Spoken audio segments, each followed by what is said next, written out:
The kitchen exhaust fan rattled like a dying breath as I shouldered through the staff entrance of Aurelio's, 15 minutes late, and already regretting the subway route I'd chosen. My carefully pinned hair was coming loose, my shirt wrinkled from being shoved in my bag, and the January cold had turned my fingers into stiff, useless things that fumbled with my apron ties. Abigail's finally. Lozano appeared beside me, his cologne arriving 3 seconds before he did, expensive, suffocating. His usual sneer was replaced with something sharper, something that looked almost like fear dressed up as anger. "You're on table 4 now. That's not my section." "It is tonight." He grabbed my elbow, steering me toward the kitchen doors with enough force to leave a bruise. His voice dropped to a hiss. "Listen very carefully. These are not tourists. These are not Wall Street boys playing dress-up. You smile, you serve, you don't speak unless spoken to. Are we clear?" The knot in my stomach tightened. I'd learned to read Lozano's moods the way sailors read storm clouds. This wasn't his usual petty tyranny. This was genuine panic barely held in check. "Who are they?" I asked, though part of me didn't want to know. Lozano's jaw worked. "Associates of the owner." The owner. Everyone who worked at Aurelio's knew 2 things about the owner. His name was Dustin Barron, and you prayed you'd never have reason to learn anything else. The restaurant was just one piece of an empire built on enterprises that didn't appear in Forbes articles. I'd been working here for 4 months. I'd never seen him. I'd planned to keep it that way. "Table 4, back room. Now." Lozano released my elbow and straightened his tie, a gesture that looked more like a man checking his armor before battle. "And Abigail, whatever you do, don't make yourself memorable." Don't be memorable. That had been my entire survival strategy since I'd arrived in Manhattan 8 months ago. A new name on the lease, a new routine, a new set of rules. Don't make friends. Don't share your history. Don't let anyone look at you long enough to wonder who you really are. I pushed through the kitchen doors into the dining room, where crystal caught candlelight, and the murmur of expensive conversations created a soundtrack of wealth I'd once known intimately. I'd grown up in rooms like this, before everything collapsed, before my father's name became a curse, before I learned that sometimes the only way to survive is to disappear. I moved through the main dining area with practiced efficiency, my steps measured, my expression neutral. Past the regular tables, past the bar where champagne flutes waited in perfect rows, down the narrow hallway that led to the private dining rooms reserved for guests who preferred their business conducted behind closed doors. The door to the back room was heavy oak, the kind that muffled sound. My hand hesitated on the handle. My father used to say that some doors, once opened, changed everything on both sides. I knocked once, waited, then entered. The private room was all dark wood and amber lighting, designed to make secrets feel sophisticated. A large rectangular table dominated the space, 6 men in suits that cost more than I made in 3 months. Their conversation died the moment I stepped inside, 6 faces turning toward me with varying degrees of interest and dismissal. Except one. He sat at the head of the table, not because of any particular arrangement, but because the entire room seemed to orient itself around him. Dark hair cut with precision, a jaw that could have been carved from marble, a black suit that fit him like a second skin, tailored to emphasize the breadth of his shoulders and the lean power in his frame. Tattoos ghosted up his neck, disappearing into his collar, a detail that felt deliberately visible, a warning disguised as decoration. But it was his eyes that stopped my breath. Dark, calculating, utterly devoid of warmth. He was younger than I'd expected, mid-30s perhaps, but he carried the kind of authority that had nothing to do with age and everything to do with the certainty that he'd never been told no, and survived to hear it twice. I dropped my gaze immediately, heat flooding my neck. "Good evening, gentlemen, I'm Abigail and I'll be taking care of you tonight." My voice came out steady, years of training holding firm even as my pulse hammered. "May I start you with drinks?"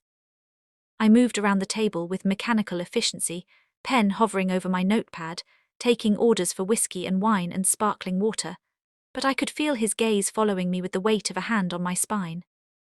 "Don't be memorable," Lozano had said. I was already failing. I made it through the drink orders without incident. Whiskey neat, Prosecco, another whiskey, sparkling water with lime. My pen moved across the notepad in efficient strokes, my face a mask of professional neutrality. Then my phone vibrated in my apron pocket. Once, twice, 3 times in rapid succession, the emergency pattern my aunt used when something was wrong. My hand instinctively moved toward my pocket, then froze. I couldn't check it. Not here, not now.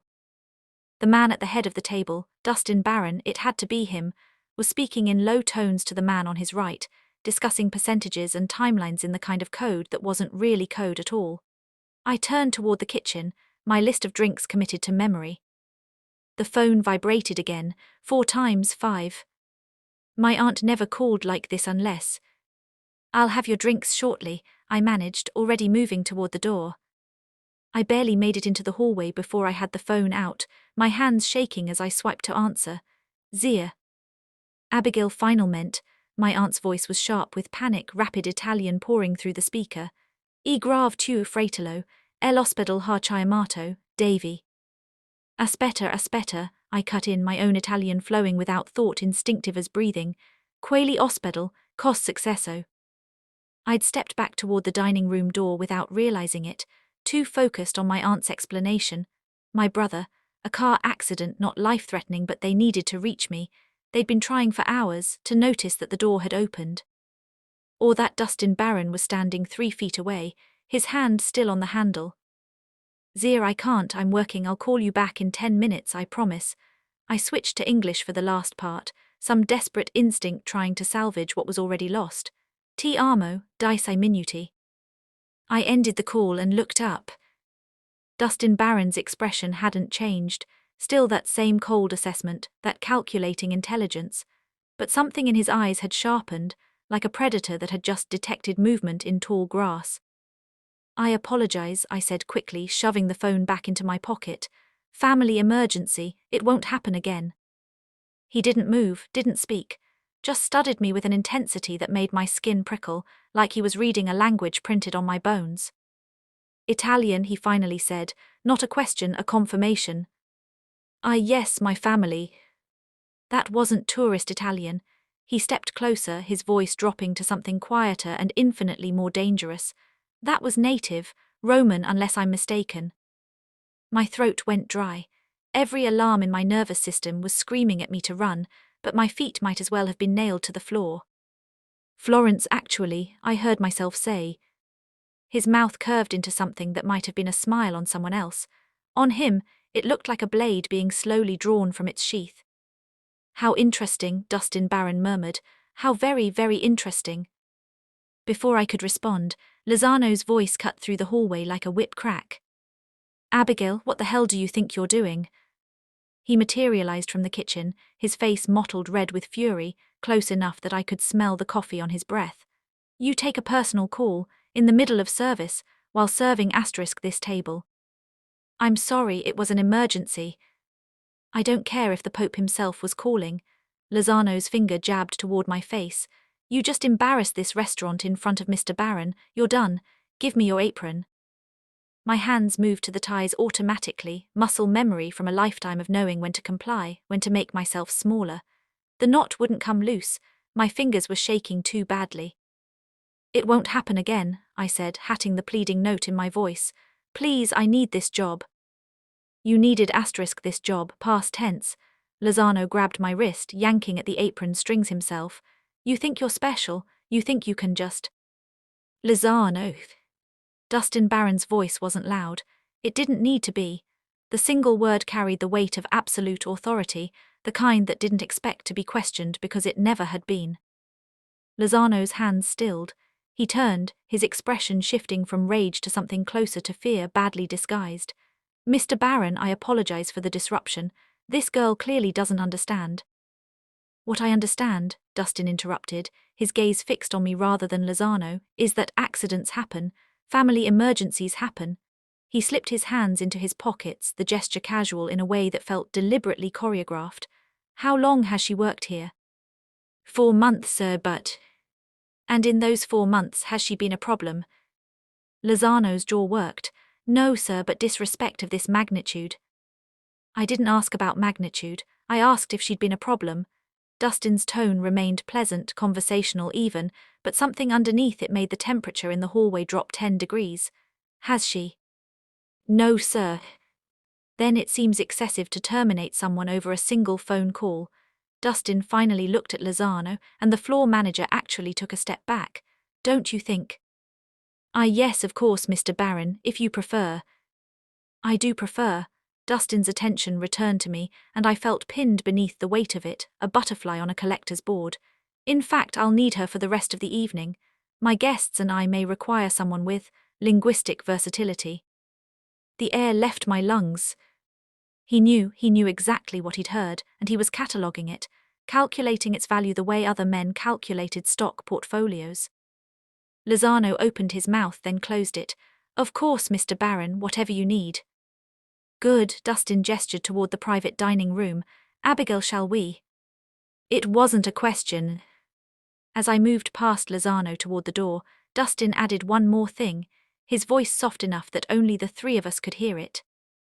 And Lozano, don't let her leave tonight, not until I say so. The rest of the service passed in a fog. I poured wine with steady hands, cleared plates with mechanical precision, and spoke only when spoken to. The men at the table discussed shipping routes and percentage points, their words floating past me like smoke. But Dustin Barron's gaze never strayed far, tracking my movements with the patience of someone who already knew how the evening would end. When the last dessert plate had been cleared, and the men began filtering out with handshakes and knowing nods, Dustin remained seated, waiting. Abigail, he said quietly, a moment of your time in private. Lozano appeared in the doorway, his expression carefully blank. Mr. Barron's office is available, sir. I followed Dustin through the kitchen, past the line cooks who suddenly found their stations fascinating, and down a narrow hallway I'd never noticed before. The office was small but immaculate. Dark wood desk, leather chairs, a window that overlooked an alley where delivery trucks idled. Dustin closed the door. The click of the lock felt final. Sit, he said, gesturing to one of the chairs. I remained standing. If this is about the phone call, this is about who you are. He moved to the desk, leaning against it with his arms crossed. Abigail Marchese, daughter of Carlo Marchese, the accountant who worked for the Morty family until he disappeared with several $1 million of their money 12 years ago. The blood drained from my face. I'd spent 8 months building a wall between that name and this life, and he demolished it in a single sentence. I don't know what your father didn't steal from the Mortys. Dustin's voice was calm, almost gentle. He saved my father's life. He found evidence of a coup within the organization and brought it to the Barons instead. The money he took was payment owed, not theft, but the Mortys don't see it that way. My legs gave out. I sank into the chair.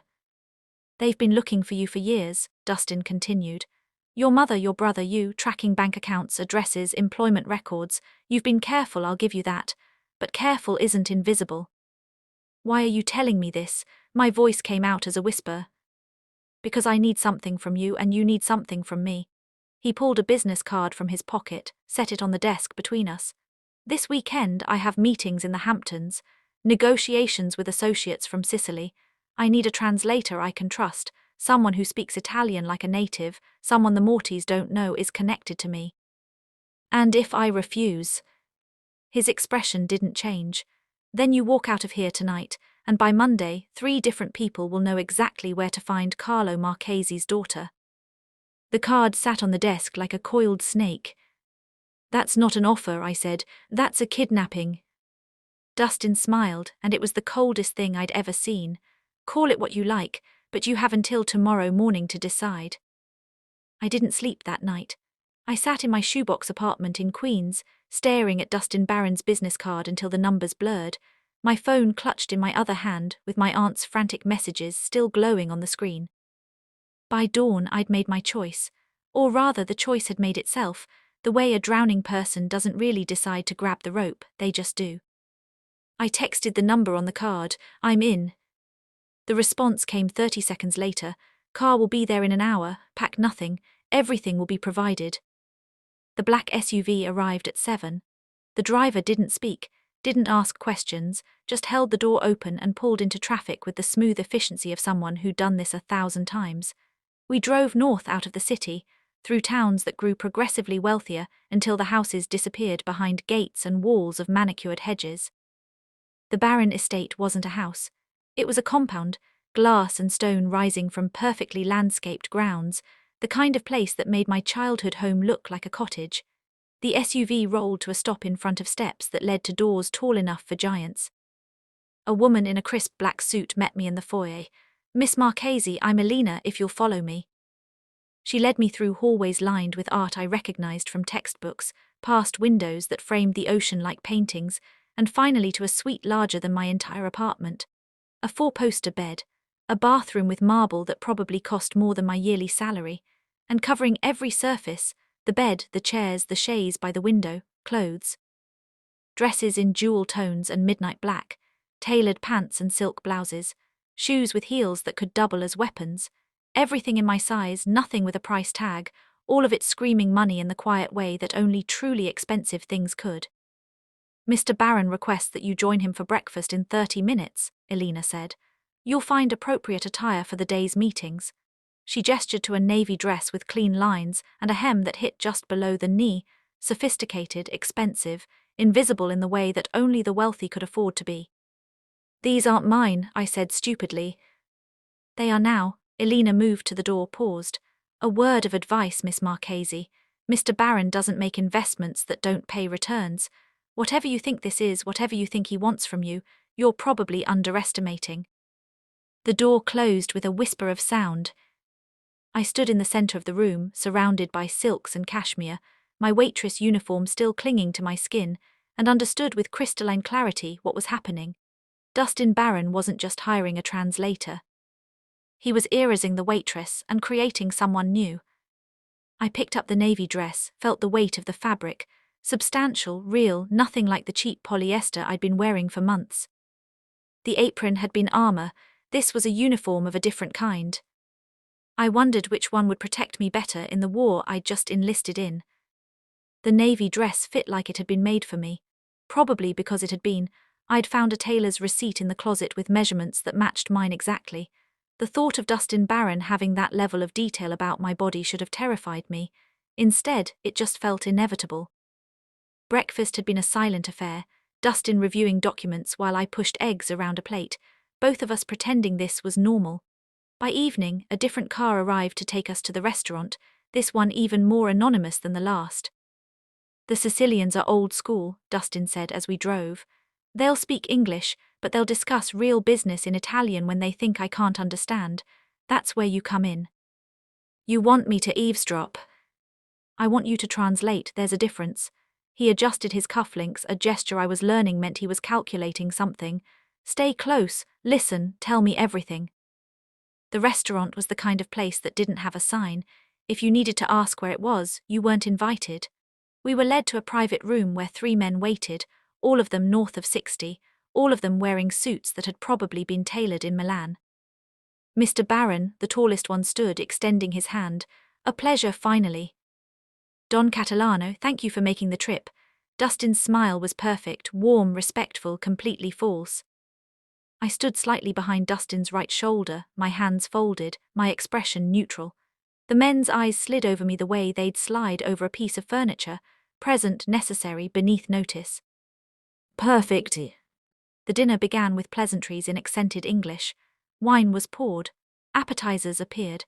The conversation danced around business without touching it, the way negotiations always did when both sides were measuring the distance to the nearest exit. Then Don Catalano leaned toward the man on his left and murmured in rapid Italian, "Questo ragazzo pensa di essere suo padre, ma il vecchio baron aveva spine dorsale. Questo qui, I grave solo un bambino ci gioca a fare il gangster." This boy thinks he's his father, but the old baron had a spine, this one, he's just a child playing gangster. My hand tightened around my wine glass. Dustin was discussing shipping routes, his expression unchanged, no indication he'd heard anything, because he hadn't. "But I had." The men continued in Italian, their words flowing like poison in honey. They were testing him, I realized. This entire dinner was designed to see if Dustin Barron was as formidable as his father, or if the Emperor was ready to be carved up by wolves who'd been waiting for weakness. Dustin's hand found mine under the table, not romantic, not comforting, just a signal. "Now." I leaned close to his ear, my voice barely a whisper. "They think you're weak. They called you a child playing dress-up. They're going to lowball the offer." His expression didn't flicker. He squeezed my hand once, acknowledgement, and released it. Then he smiled at Don Catalano and continued talking about shipping routes, as if his entire world hadn't just been insulted in a language he wasn't supposed to understand. The drive back to the estate was silent. Dustin stared out the window at the dark coastline, his jaw tight, his hands folded in his lap with the kind of stillness that suggested violence being carefully restrained. I'd given him everything. Every insult, every aside, every moment the Sicilians had thought themselves clever. By the end of the dinner, Dustin had negotiated terms that left Don Catalano looking like he'd been filleted by a surgeon, precise, bloodless, and completely unaware of how badly he'd lost until the bill came due. "You did well tonight," Dustin said finally as we pulled through the estate gates. "I did what you paid for." "No," he turned to look at me, and something in his expression had shifted, less predator, more human. "You did more than translate, you understood context, strategy, that's rare." The car stopped. Dustin didn't move to get out. "Your father taught you that, didn't he? How to read a room, how to hear what isn't being said." My throat tightened. "I don't want to talk about my father." "He saved my father's life." Dustin's voice was quiet, almost gentle. "Did you know that?" I shook my head. 20 years ago there was a move against the Baron family. Internal, which made it worse. Your father was doing the books for both sides, the barons and the people trying to destroy us. He found the discrepancies, the shell companies, the planned hit. Dustin's gaze didn't waver. He brought everything to my father instead of selling it to the highest bidder. "That's why the Mortys want him dead," I whispered. "He chose you. He chose loyalty, honor, things that don't exist much anymore in this world." Dustin finally opened the car door, gestured for me to follow. "My father paid him, enough to disappear to keep his family safe, but Carlo Marchesi didn't run far enough, or the Mortys were more patient than we thought." We walked through the foyer, past the priceless art and the gleaming marble, into a study lined with books that had probably never been read. Dustin poured 2 glasses of whiskey, handed me one. "You think I'm hunting you," he said, "that I'm forcing you into this. Aren't you? I'm collecting a debt." He took a sip, his eyes never leaving mine. "Your father saved my family, now I'm saving his daughter. The only difference is I'm not letting you disappear, you're too valuable for that. I'm a waitress who speaks Italian. You're Carlo Marchesi's daughter. You were raised in this world, educated for it, trained to navigate it even if you've been pretending otherwise." Dustin set his glass down. "And whether you admit it or not, Abigail, you belong here, not in some queen's apartment hiding from your own name. You don't know me. I know you didn't hesitate tonight, I know you didn't flinch." His smile was slight, almost sad. "I know you're your father's daughter, and that means you're mine now." The next morning, Dustin had business in the city. He left me at the estate with Elena and 2 security guards whose names I never learned, men who moved through the house like shadows with guns. I spent the morning on the terrace, pretending to read a book while actually calculating exit routes. Old habits. My father had taught me to always know where the doors were, which windows opened, how many steps to the nearest street. I was on my 2nd coffee when Lozano walked onto the terrace. Every muscle in my body locked. He shouldn't be here. He had no reason to be here. But there he was, his usual sneer replaced with something sharper, more focused. "Abigail, surprised to see me." I set down my cup slowly. "Does Mr. Baron know you're here?" "Mr. Baron thinks I'm at the restaurant, handling the weekend reservations."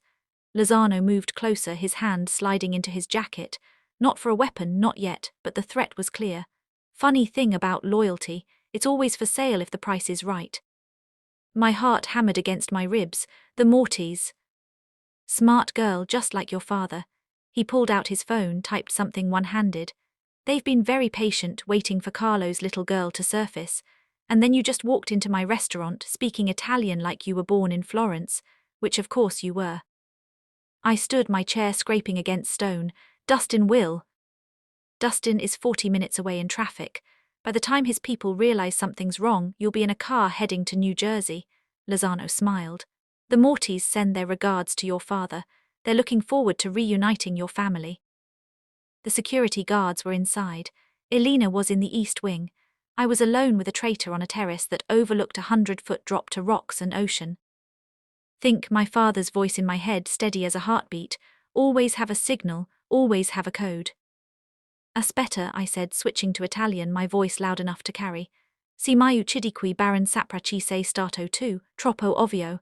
If you kill me here, Baron will know it was you, too obvious. Lozano frowned. What? Dobbiamo essere intelligenti, I continued, even louder, moving toward the terrace doors. Portami al ristorante prima, meno testimoni. We need to be smart, take me to the restaurant first, fewer witnesses. One of the security guards appeared in the doorway, his hand already moving to his weapon. He didn't speak Italian, but he understood tone. He understood a man who shouldn't be here standing too close to the woman they were paid to protect. Everything all right, Miss Marchese. His accent was Russian, his eyes flat and professional. No, I said clearly, it's not. Lozano's hand dove into his jacket. He didn't get the gun out before the guard put 2 bullets in his chest. Dustin arrived 20 minutes later, his car spraying gravel as it skidded to a stop. I was still on the terrace, sitting in a chair someone had brought me, a blanket around my shoulders despite the fact that I wasn't cold. Shock, Elena had said, but I didn't feel shocked. I felt crystalline, clear. Lozano's body had been removed. The blood had been hosed away. The terrace looked exactly as it had an hour ago, except now I knew what violence looked like in daylight, how quickly a man could stop being a person and become a problem to be solved. Dustin took the stairs 2 at a time, his face a mask of controlled fury. Are you hurt? No. He touched you. He threatened me, there's a difference. I let the blanket fall, stood to face him. He was Morty's plant, probably for years. He knew who I was the moment I walked into Aurelio's. Dustin's jaw clenched. We're moving you, safe house, new identity, I'll. No. He stopped mid-sentence, his expression shifting to something between surprise and irritation. Excuse me. Running didn't work for my father, it won't work for me. I moved to the terrace railing, looked out at the ocean that had witnessed everything. If Lozano found me, others will. The Mortys won't stop, you know that. Which is why we end it. I turned back to him and watched his eyes narrow as he calculated what I was suggesting. They want me because they think I'm leverage against my father. They think I'm a weakness you'll protect, so we make me something else. What are you proposing? You have a meeting next week, the one you've been preparing for. I'd seen the documents in his study, overheard enough phone calls to piece together the shape of it. The consolidation talks, 5 families deciding how to divide territory in the northeast. That's not your concern. Make it my concern. I held his gaze, refused to let him look away. Put me at that table, not as your translator, as your advisor. Let the Mortys see that Carlo Marchese's daughter isn't hiding anymore, that she's not a target, she's a player. They'll kill you. They'll try, I smiled, and it felt like my father's smile, the one he used to wear when he was 3 moves ahead in chess. But they'll have to do it in front of 4 other families, in front of you. And if they're willing to start a war over a dead accountant's daughter, then they're weaker than anyone thought. Dustin stared at me for a long moment. Then he laughed, a short, sharp sound that might have been surprise or admiration or both. Your father really did teach you everything, didn't he? He taught me that the best place to hide isn't in the shadows. I walked past him toward the house, toward the closet full of silk and armor. It's in plain sight. The meeting took place in a private club in Manhattan, the kind with no sign and a doorman who memorized faces instead of checking IDs. I'd spent the week preparing, studying files, memorizing names, learning the architecture of power that held the 5 families in their careful, violent balance. Elena had laid out a dress for the occasion. Black, simple, expensive in the way that whispered rather than shouted. I'd put it on and barely recognized the woman in the mirror, not because I looked different, but because I finally looked like myself. Like the girl I'd been before my father's world collapsed and taught me that survival meant erasure. Last chance to change your mind, Dustin said as we rode the elevator to the top floor. Once you walk into that room, there's no going back to invisibility. Good, I straightened his tie, a gesture that felt intimate and tactical all at once. I'm tired of being a ghost. The conference room was all windows and dark wood, a table long enough for 12 with 5 families represented. The Mortys sat across from us, Don Morty himself flanked by 2 men whose suits couldn't quite hide the bulk of shoulder holsters. His eyes found me immediately, narrowed with recognition and something that might have been fear disguised as contempt. Dustin pulled out the chair to his right, the power position, the seat reserved for advisors and equals, and waited. I sat. The room went quiet. Gentlemen, Dustin said, his voice carrying the easy confidence of someone who'd already won. I believe most of you know Miss Marchese, Carlo Marchese's daughter, my chief advisor on international relations. Don Morty's face darkened. Questa e grave un officer. English, Don Morty, I interrupted, my voice calm and clear. We're all fluent. Let's not waste time pretending otherwise. His jaw clenched. Your father was a traitor. My father was an accountant who chose loyalty over profit. If that's treason in your organization, it explains why you've lost 3 territories in the last decade. I opened the folder in front of me, slid a document across the table. These are the financial projections for the Northeastern Corridor. As you'll see, cooperation yields significantly higher returns than conflict, even for families with legacy grudges. The other families were watching now, not with hostility but with calculation. I'd just spoken to them in the language they understood best, profit margins and strategic advantage. Dustin's hand found mine under the table, squeezed once, not guidance, approval. For the next 2 hours I translated more than words.